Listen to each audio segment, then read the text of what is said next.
어떤 청년이 서울의 명문대학을 나와서 우리나라의 굴지의 대기업에 좋은 자리에 취직이 되었습니다. 그래서 좋은 자리에 취직이 되었는데 그 부서에서 회식을 하게 되었는데 회식을 하는데 노래방에서 했나 봐요. 노래방에서. 여러분 노래방이 어떻게 생겼는지 여러분 아세요 혹시?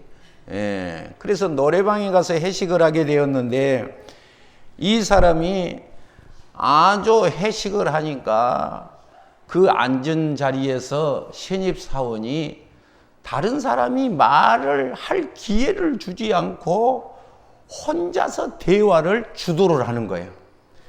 사장님이 가만히 보고 있다가 쟤 누구냐 그러니까 이번에 새로 들어온 사람이라는 거예요. 쟤 잘라버려라 그래서 그날로 졸업해버렸다는 거예요. 어떤 사람은 그 청년도 마찬가지로 술을 한 잔씩 오고 갔는데 못 먹는 술에 한 잔 묻고 나니까 소위 필름이 끊겼던가 봐. 그러니까 이 사람도 필름이 끊긴 상태에서 그 회식 자리에서 판을 치고 댕기니까 그 사람도 그날로 회사를 졸업해 버렸다는 거예요. 여러분, 그 아이는 공부만 열심히 했지 사람이 어떻게 서로 살면서 더불어 사는지를 배우는지를 않았던 모양입니다. 더불어 사는 것을 배우지 못한 사람은 항상 이 사람은 꼴찌하게 되어 있습니다.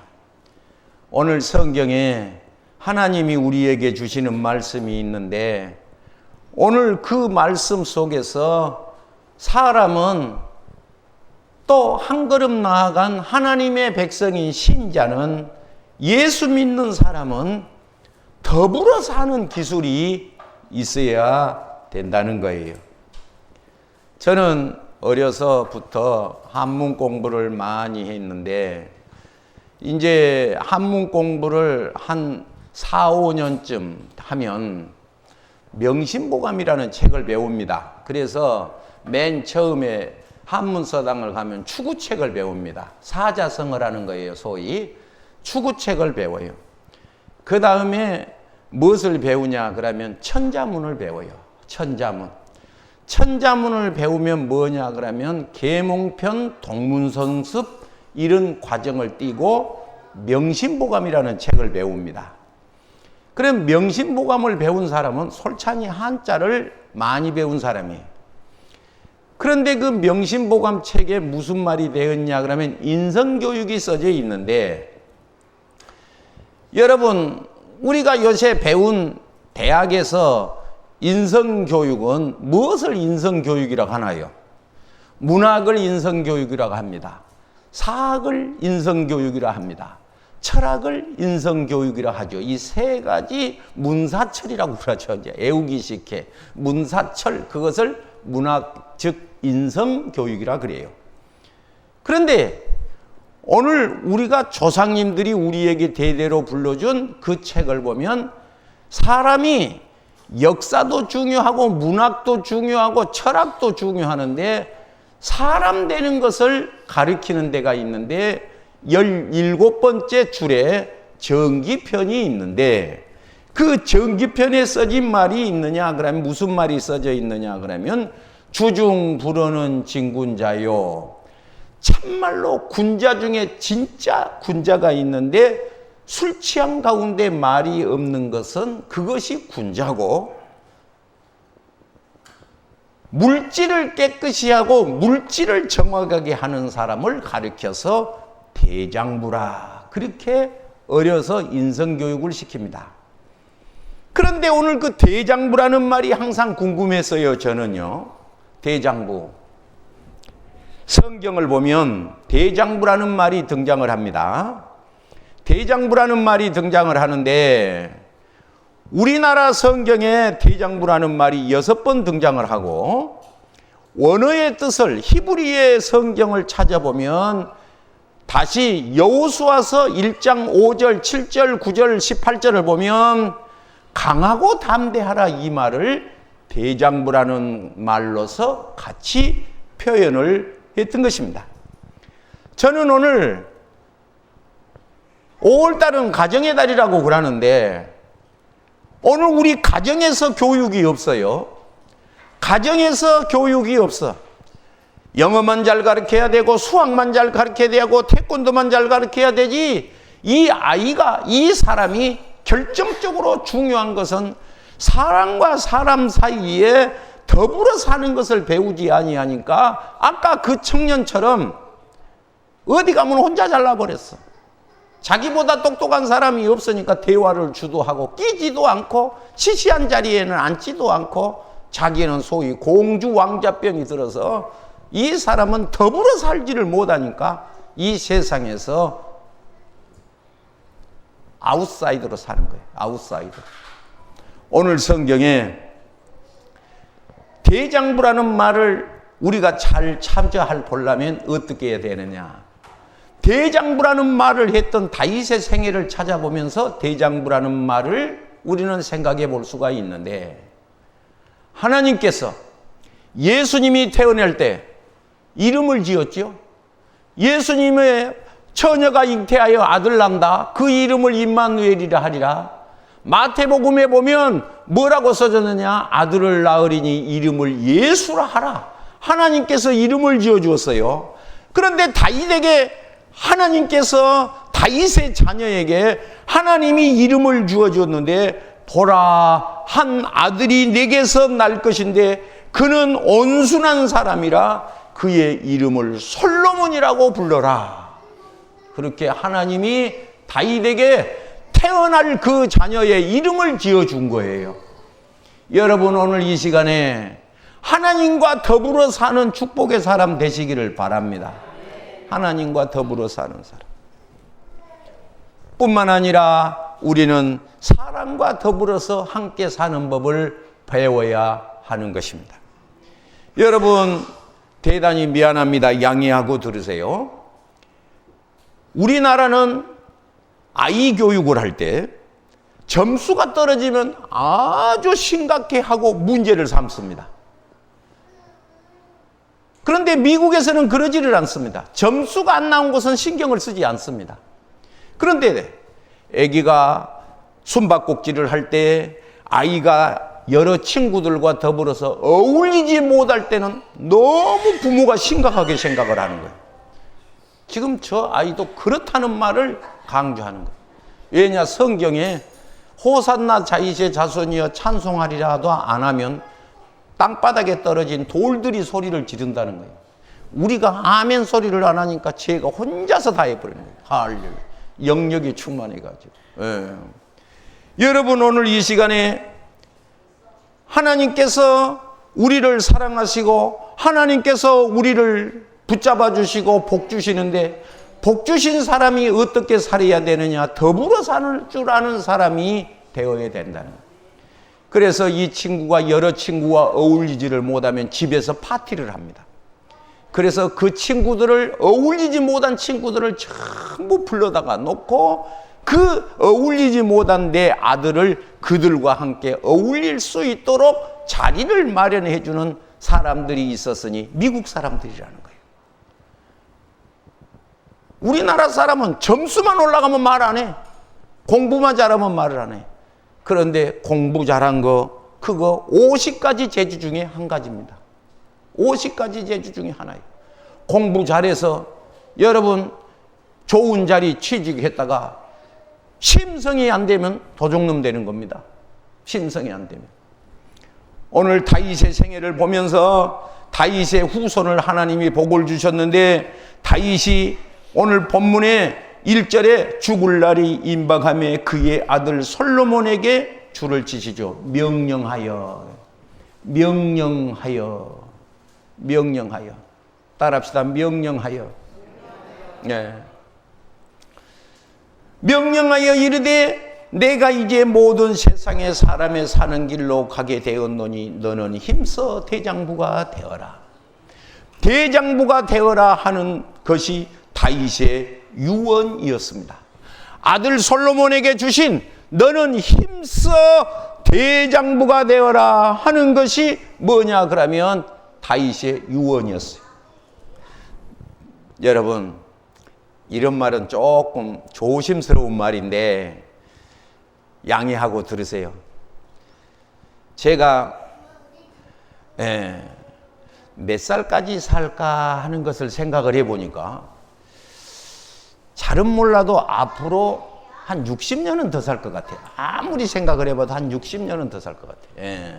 참말이요, 이거. 정말이요. 내가 앞으로 한 60년은 더 살 것 같아요. 그래서 내가 유언장을 썼어요. 어저께 내가 유언장을 석 장을 썼습니다. 유언장. 만약에 내가 구름처럼 사라지거나 내가 바람처럼 사라지거나 풀의 이슬처럼 사라지면 내 속을 안 사람이 하나가 있어야 되지 않겠잖아. 그래서 유언장을 A4 용지 넉 장을 썼어요.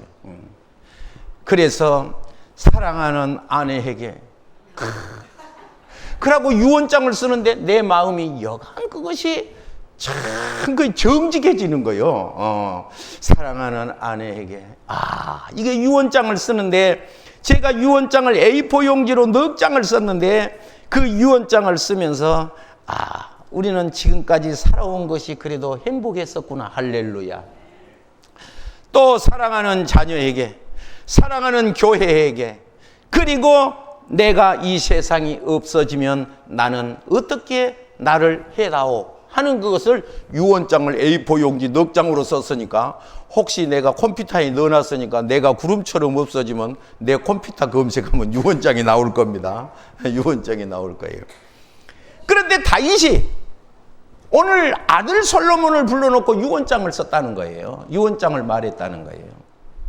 여러분, 기분이 조금 이상한 것 같지만 유언장을 한번 써보세요. 사람이 달리 보여요. 사람이 달리 보여요. 나는 그냥 같이 사니까 같이 사는 줄만 알았어. 그런데 유언장을 쓰면서 보니까 참, 나는 만약에 오늘 이 세상을 떠나면 후회가 없이 살아야 되겠구나. 이런 것 저런 것 저런 것을 생각하니 참 그러구나. 우리 한국 사람은 마음으로 감사한다고 하잖아요. 그지? 표현은 못하지만 마음으로 다 사랑한다고 하잖아. 따라합시다. 사랑합니다. 그걸 꼭 말로 해야 돼? 속으로 하면 되는 거지. 제가 항상 그렇게 생각했어요. 여러분은 어떠십니까? 여보, 나 당신 사랑해. 아이고, 무슨 그거 두드러기 나게 그걸 꼭 말로 해.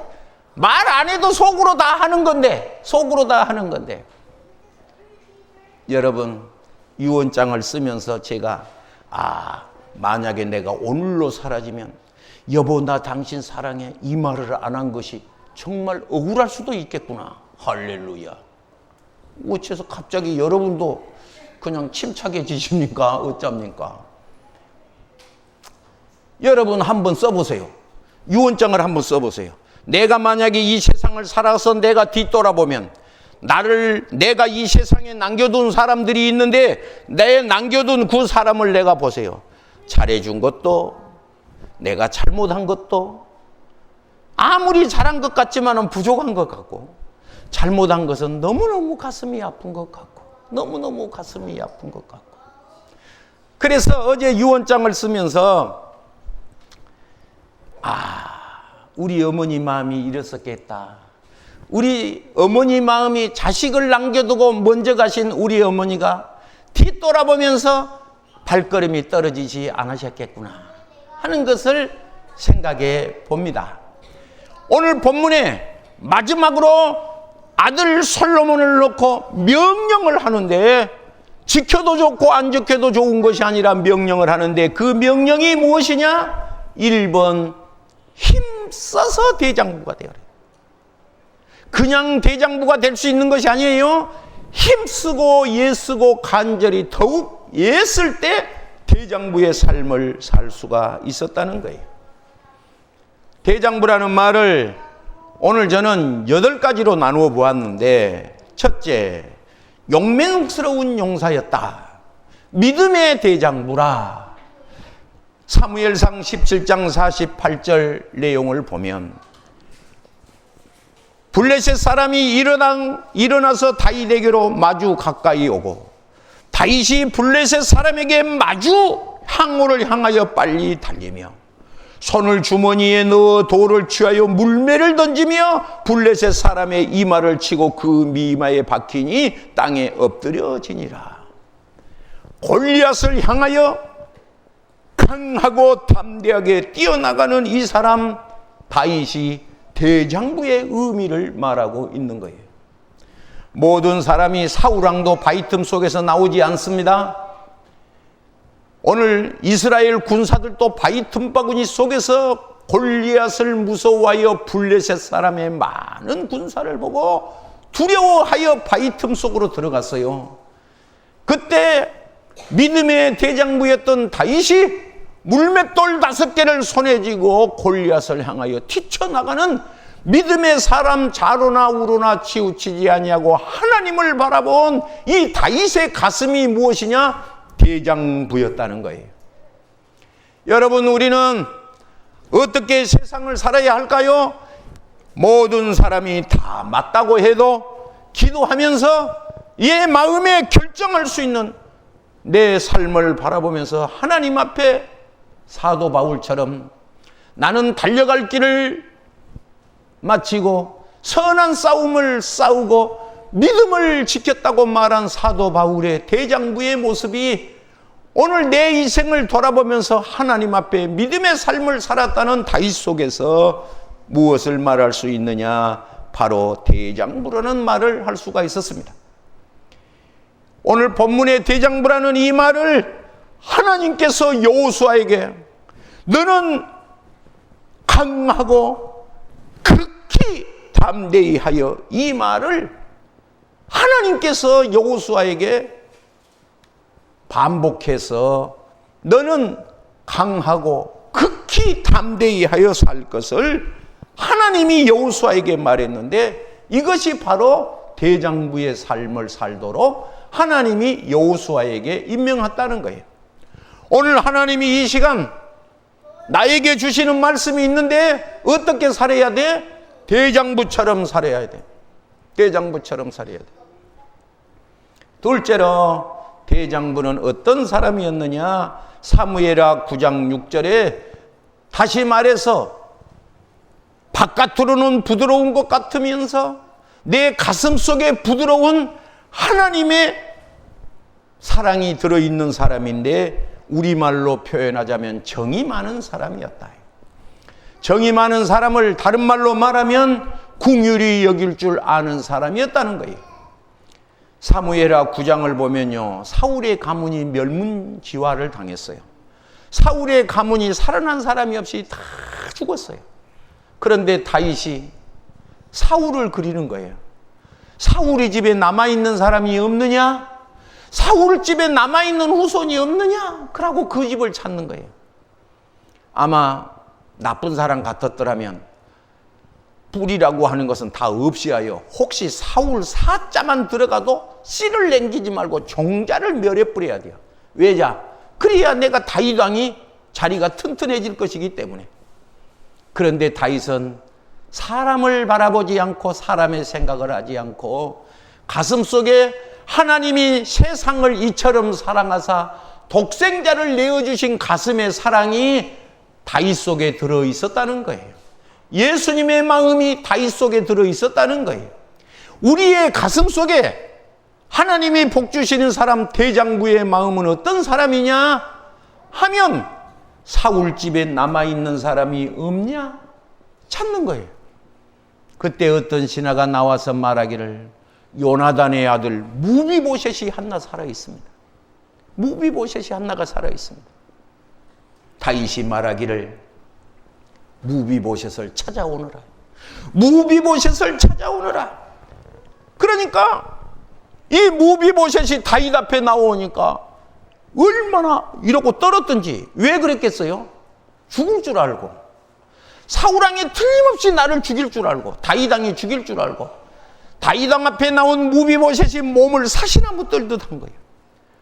다윗왕을 알아보지 못했던 것 같아요. 그런데 다윗의 가슴 속에는 뭐가 들어있어? 하나님의 넓은 가슴이 들어있어. 오늘 우리 가슴 속에 하나님의 넓은 가슴이 들어있어야 된다는 거예요.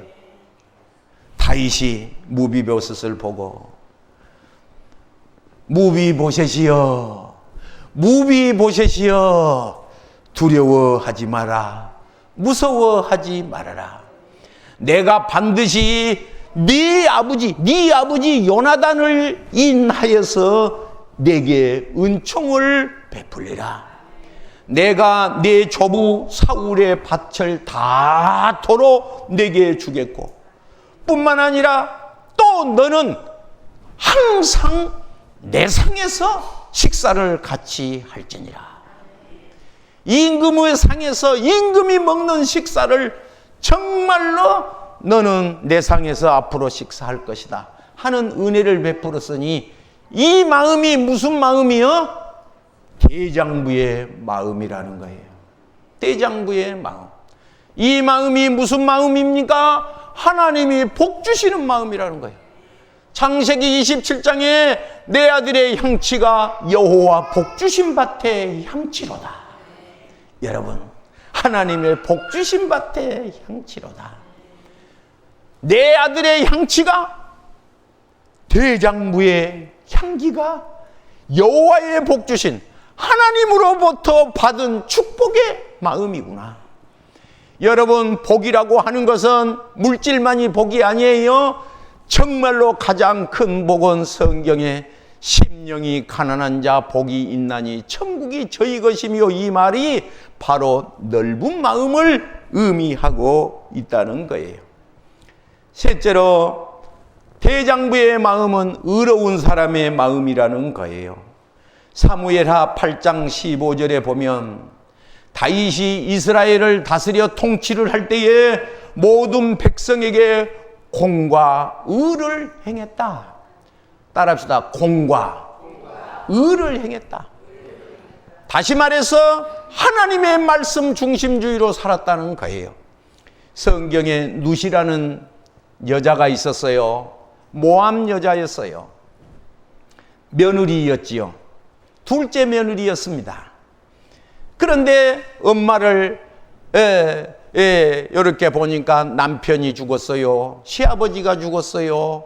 동생 시아주머님도 돌아가셨어요.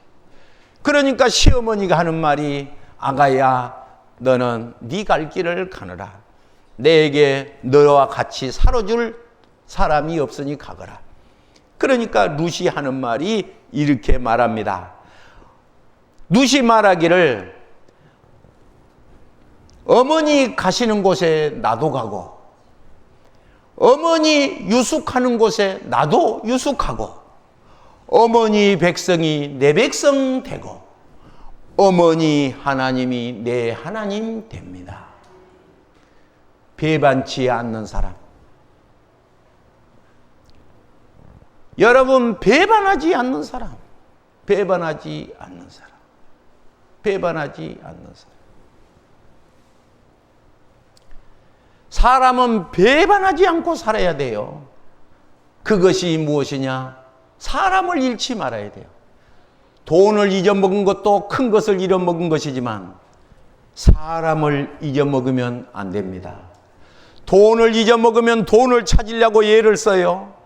그런데 사람을 잊어먹으면 찾으려고 한 사람이 없어요. 일하고 넘어가면 좋은데 여기까지 올라온 것이 하나가 있으니까 다시 말하자면, 제가 목회를 하면서 30년을 넘게 목회를 했겠지요. 네. 목사가 나빠지기를 시작한 거예요. 목사가, 순수한 목사가 나쁜 목사가 되지기를 시작하는 거예요. 왜 그러냐 그러면, 너무 많이 얻어터지다 보니까 사람을 보면 무서워질 때가 있는 거예요. 저놈도 도적놈이겠지, 저놈도 배반을 하겠지, 너무 잘해줄 거 없어, 그런 마음이 드는 거예요. 제가 교회를 하나님의 은혜로 개척을 했는데, 개척했을 때 정말로 눈에 넣어도 아프지 않는 이 성도가 어느 날 목사님 딴 교회 갑니다 그런다는 거예요.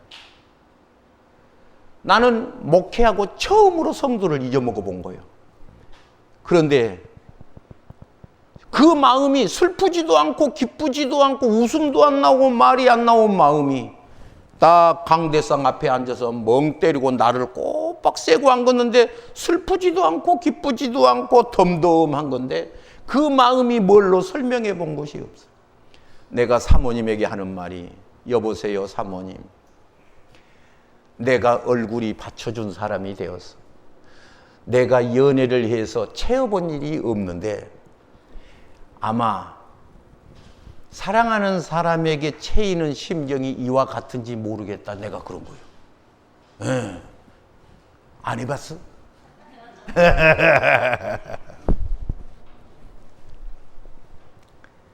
여러분, 룻이 여자였는데 한 번 정한 마음을 흔들리지 않았다는 거예요.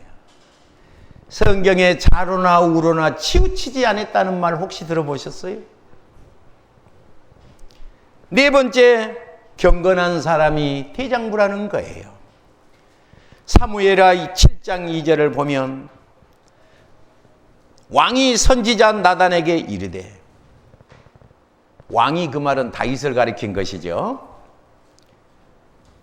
목사님, 나 좀 보세요. 나는 집이 너무 좋네. 백양목 국에 사는데 하나님의 집은 너무 초라하다. 하나님의 집은 너무 초라하다. 그러니까 내가 어떻게 하냐? 너무너무 하나님의 집이 너무 안 이쁘다. 나는 좋은 집에 사는데 하나님의 집이 너무 안 좋다. 그러니까 목사님이 그 소리를 듣고 왕의 마음에 있는 좋은 바를 행하소서 그래.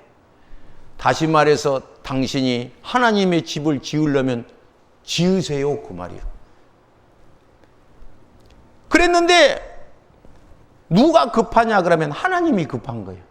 누가 급하다겠죠? 사무엘하 7장 4절에 나단 선지자를 부른 거예요. 여호와의 말씀이 나단 선지자에게 그날 밤에 임하여 말하기를, 너는 가서 내 종 다윗에게 말하라. 뭐라고 말을 했느냐? 여호와의 말씀이 네가 나를 위하여 나의 전을 건축하겠느냐? 내가 이스라엘을 애굽에서부터 나온 날부터 지금에 이르기까지 내가 내 집을 건축하라고 말한 적이 있더냐? 다윗이 하나님이 너무너무 감동을 먹은 거예요. 할렐루야. 시키지 않는 것을 생각한 거예요. 하나님이 하라고 한 거예요. 그러니까 사람은 시킨 것 하는 사람이 있고 시키지 않는 것 한 사람이 있어요. 나쁜 사람이 있는데 시킨 거 안 해본 사람도 있어요. 시킨 거 안 해본 사람도 있어요. 그런데 다윗은 시키지 않는 일을 하는 거예요. 하나님의 전을 건축해야 되겠네. 할렐루야. 그러니까 하나님이 쇼크를 먹은 거예요. 하나님이 너무너무 놀라는 거예요. 그러면서 그 한 건이에요. 딱 그 한 건이에요. 사무엘하 7장 12절을 한마디로 말하는데 그 말이 무엇이뇨? 그러면 13절까지 이어서 내가 수완이 차서 잠잘 때까지 네 몸에서 날 자, 앞으로 태어날 자, 지금 현재 자식이 있는 그 자녀를 하나님이 책임져 부르겠다는 거예요. 놀란 사람이 별로 없네. 여러분, 이거 너무너무 굉장한 거 아니에요?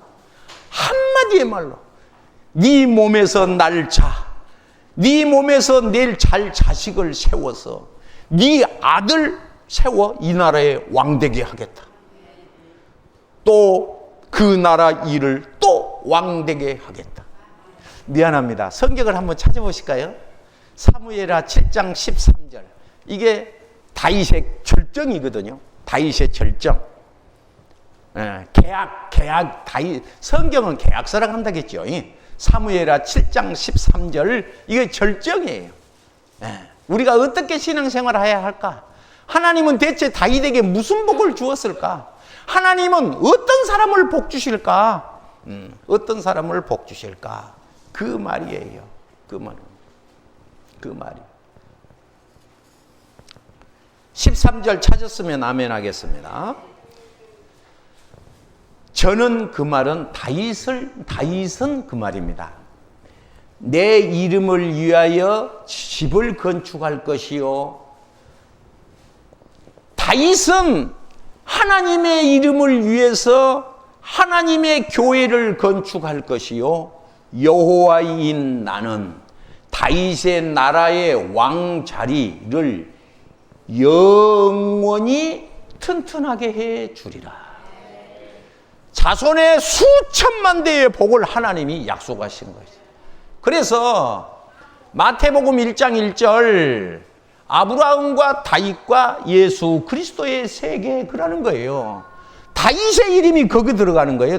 예수님의 반열에 아브라함, 다윗, 예수님 딱 그렇게 세 사람을 딱 띄는 거예요. 세 사람. 여러분, 사랑하신 여러분, 오늘 13절 여러분 집에 가거든 인쇄로 딱 뽑아가지고 여러분이 잘 보이는 곳에 여러 장 뽑아서 화장실 앞에도 멍 때리고 힘쓰고 한 것지 말고 그거 앞에다 붙여놓고 읽어보고 테레비 우에도 한 장 붙여놓고 식탁 위에도 붙여놓고 침대 위에 딱 들어놓으면 어디가 보여? 천장이 보이잖아. 천장에도 하나 붙여. 들어누워서도. 왜 성경은 누워서도 보게, 달리면서도 보게. 그렇게 하라고 하박국 선지자에게 한 말이거든요. 그러니까 딱 천장에다가 써서 붙여. 목사님 나는 쓸 줄을 모릅니다. 그 말 하면 내가 100장도 써줄 테니까 손으로 쓸 일도 없어. 컴퓨터로 뽑으면 1000장도 나오고 10,000장도 나와. 좋게 나와. 그러니까 혼자 정성스럽게 손으로 쓰면 좋고 못 쓰겠는 사람은 이따 부목사님한테 말해. 그럼 부목사님이 꽃종이로 가에 테 둘러서 탁 뽑아줄 테니까 부탁하시오. 아멘 하시오. 오늘 본문에 대장부라는 말이 어떤 말이냐? 하나님 앞에 경건할 줄 아는 사람이 대장부라는 거예요. 대장부라는 거예요. 다섯 번째로 사무엘상 13장 14절에 하나님께 마음에 맞는 사람이 대장부라는 거예요. 하나님 마음에 맞은 사람. 따라합시다. 하나님 마음에 맞은 사람. 옆 사람 보고 인사하겠습니다. 하나님 마음에 맞나요? 시작. 물어만 보고 한 것은 어쩌겠어? 그러면 답변을 해. 그러면 나는 하나님 마음에 참말로 마음에 들게 살아요. 그렇게 답변을 좀 다 하십시오. 할렐루야. 예, 하나님 마음에 다 들도록 사십시오. 할렐루야. 할렐루야. 6절에 보면 여섯 번째 보면 대장부라는 말이 무슨 말이냐? 여호와의 보시기에 정직했다 그래. 열왕기상 15장 5절에 보면 아들 솔로몬이 아버지를 말할 때에 우리 아버지는 정직한 사람이에요. 하나님이 다윗을 말하는데 뭐라고 말하느냐? 하나님이 다윗을 말하는데 이렇게 말합니다. 다윗이 햇사람 우리아의 일 외에는 평생에 여호와의 보시기에 정직히 행하고 그렇게 말을 해요. 다윗은 하나님 앞에 볼 때 정직했다는 거예요. 할렐루야, 할렐루야. 다윗은 하나님의 보시기에 정직했다. 할렐루야. 여러분 혹시 이런 말 어디서 들어봤어요? 시작은 미약하나 나중은 창대할 겁니다. 그런 말 어디서 들어봤어요? 다 기능 있어갖고 다 들어봤네. 그런데 덮어놓고 아무나 처음은 미약하나 나중은 창대하냐? 아니에요. 그 앞에 조건이 하나가 붙어 있어요. 6절에. 시작은 미약하나 나중은 창대한다. 7절 말이거든요. 그런데 6절에 뭐라고 써져 있느냐? 정직해야 된다는 거예요. 어떤 사람은 거짓말을 밥 먹듯이 한 사람이 있어요. 밥 먹듯이. 거짓말을 어떻게 해? 그런데 그것도 거짓말이야. 왜냐? 내가 볼 때는 숨 쉬듯이 거짓말을 해. 밥은 하루에 10번이나 먹지. 내가 보면요, 금방 한 말 돌아서서 거짓말하고 또 이 말을 하는 안 했어요? 안 했대. 그러면 저것은 뭐예요? 그것은 적게 한 거래. 우리나라 고향에 이런 말이 있어요. 파리똥도 똥 아니냐? 그런 거예요. 뭔 말인지 몰라도 괜찮습니다. 여러분, 아무나 시작은 미약하나 나중은 창대한 것이 아니고 그 앞절 8장 6절에 뭐라고 써졌느냐? 하나님 앞에 정직하고 둘째 청결해야 된다는 거예요. 잠언서 8장 6절을 펴겠어요.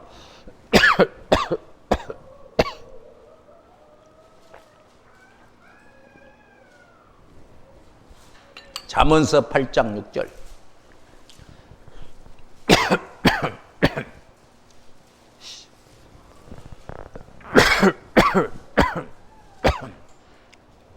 시작.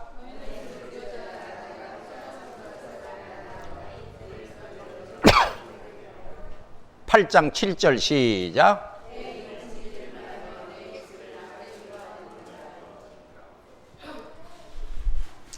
어디 읽었어요?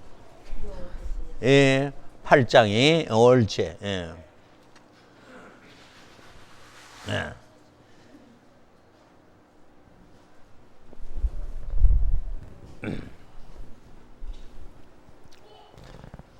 욥기서 8장 7절. 욥기서 8장 7절. 찾았으면 아멘 하겠습니다. 시작. 예. 시작은 미약하나 나중은 창대하겠대. 그런데 6절에 청결하고 정직하면 정녕 너를 돌아보시고 내 의로운 집으로 형통하게 하실 것이라. 따라합시다. 청결하고 정직하면 반드시, 이 정령이라는 말이 반드시라는 말이거든요. 너를 돌아보시고 그 말은 도와주시고 그런 뜻이에요.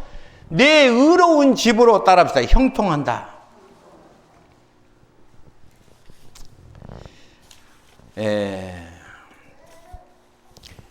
8가지 중에서 6가지 했습니다. 2개는 주보에다 써놨으니까 주보를 참작하시면 되겠습니다. 기도하겠습니다. 거룩하신 하나님, 우리가 하나님 앞에 대장부처럼 살 수 있도록 나를 돌아보게 하옵소서. 예수님 이름으로 기도하옵나이다. 아멘. 할렐루야.